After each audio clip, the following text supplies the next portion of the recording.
நிலா TV அவர்கள் கேள்வி கேட்டிருக்கீங்க. உங்களை பற்றி பரவும் தகவல்கள் உண்மையா? இதற்கு பின்னாடியில் யார் உள்ளார்கள் என்று நினைக்கிறீர்கள்? அவதூறு செய்திகளை பரப்புவோர் பற்றி நீங்கள் என்ன நினைக்கிறீர்கள்? ஐயா, உங்க கேள்வியிலேயே பதில் இருக்குங்கய்யா. முதல் விஷயம், அவதூறு செய்திகள் நீங்களே சொல்லிட்டீங்க. அதுல நான் என்ன நினைக்கிறது இருக்குங்கய்யா?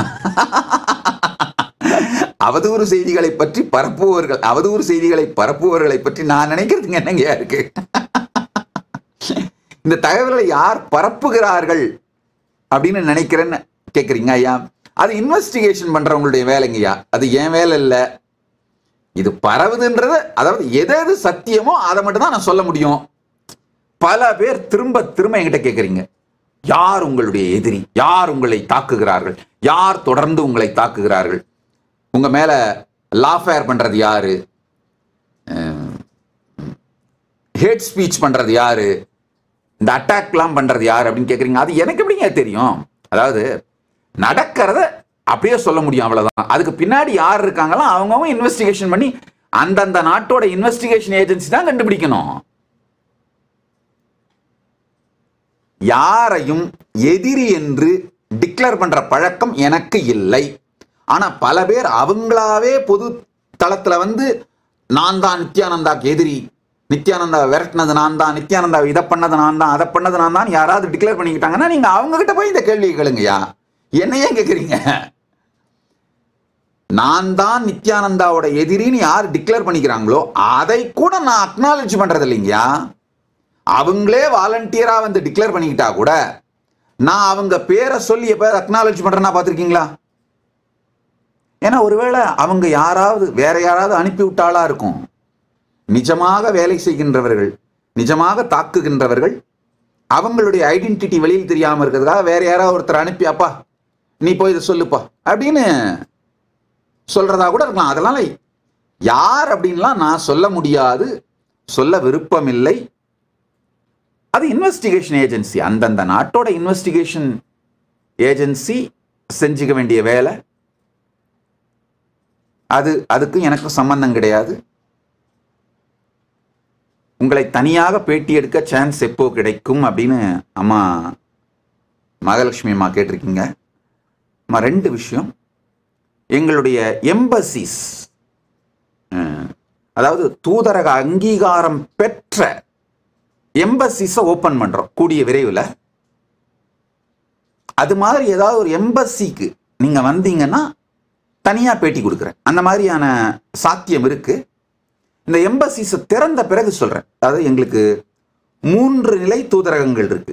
ஆன்மீக தூதரகம்னு சொல்றோம். அப்படின்னா அது நம்ம கோவில்கள், ஆசிரமங்கள், ஆதீனங்கள், மடங்கள், குருகுலங்கள், கோசாலைகள், இது எல்லாமே ஆன்மீக தூதரகம் தான். அது அந்தந்த நாட்டில் நடக்கிற என்ஜிஓ ஸ்டேட்டஸ் இருக்கும், ட்ரஸ்ட் ஸ்டேட்டஸ் இருக்கும். உதாரணத்துக்கு திருவண்ணாமலையில் இருக்கிற ஆதீனங்கள், அந்த நாட்டில் அது வந்து ஒரு ட்ரஸ்ட். அந்த மாதிரி ஆன்மீக தூதரகங்கள், அது ஸ்பிரிச்சுவல் ஆக்டிவிட்டிஸ் மட்டும் நடக்கும். அதுக்கடுத்து ஒரு டிப்ளமேட்டிக் ரிலேஷன்ஸ் இருக்கிற, கல்ச்சுரலா, பொருளாதார ரீதியா, இந்த மாதிரியான டிப்ளமேட்டிக் ரிலேஷன்ஸ் இருக்கிற சில தூதரகங்கள். சில இடத்துல அட்டானமஸ் ஜோன்ஸ், அதாவது கம்ப்ளீட் ரிலிஜியஸ் ஃப்ரீடம் எங்களுக்கு உண்டு. எங்களுடைய ரிலிஜியஸ் லைஃபுக்குள்ள தலையிட மாட்டாங்க. ஆனா ஆர்மி கிடையாது. மற்றபடி எங்களுடைய பாதுகாப்பு அவர்களே கொடுப்பார்கள். அந்த மாதிரி இருக்கிறது சில அட்டானமஸ் ஜோன்ஸ். சில இடங்கள்ல சர்வ சுதந்திரம், ஆர்மி கூட வச்சுக்கலாம். ஆனா நாங்க வச்சுக்கல. எங்களுக்கு ஆர்மி எதுக்கு, என்ன இருக்கு, சன்னியாசிங்க எங்களை யாருங்க சாகடிக்க போறாங்க. அதனால நாங்க ஒரு 1000 சாமியாருங்க என்ன பண்ண போறோம், உட்காந்து ராமகிருஷ்ணா கோவிந்தான்னு பாடிட்டு இருக்க போறோம், தியானம் பண்ண போறோம். மிஞ்சி போனா இந்த மாதிரி எதையாவது எங்களை பத்தி ஏதாவது தாக்குதல்கள் நடந்தா, எங்க மீது தாக்குதல்கள் நடந்தா, விமர்சனங்கள் வந்தா அதுக்கு பதில் சொல்ல போறோம். அதுக்கு மேல வேற என்ன இருக்கு எங்களுக்கு? எங்களுடைய வாழ்க்கைக்கு, எங்களுடைய வாழ்க்கை முறைக்கு ஆர்மி தேவையில்லை.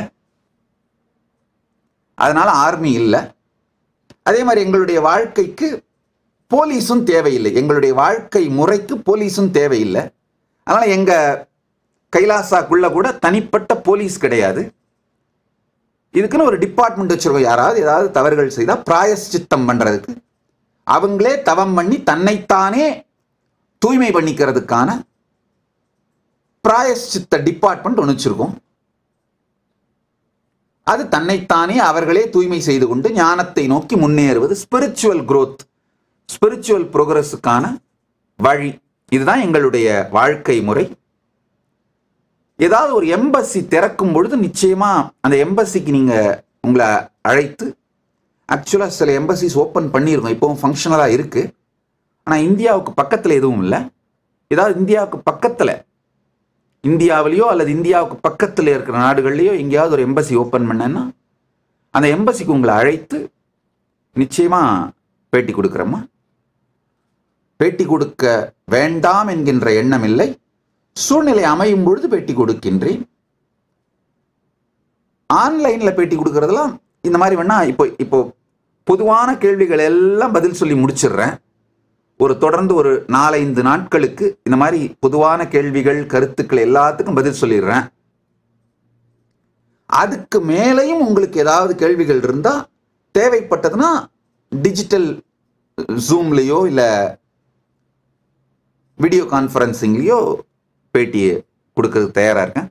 நல்லா புரிஞ்சுக்குமா, நாங்க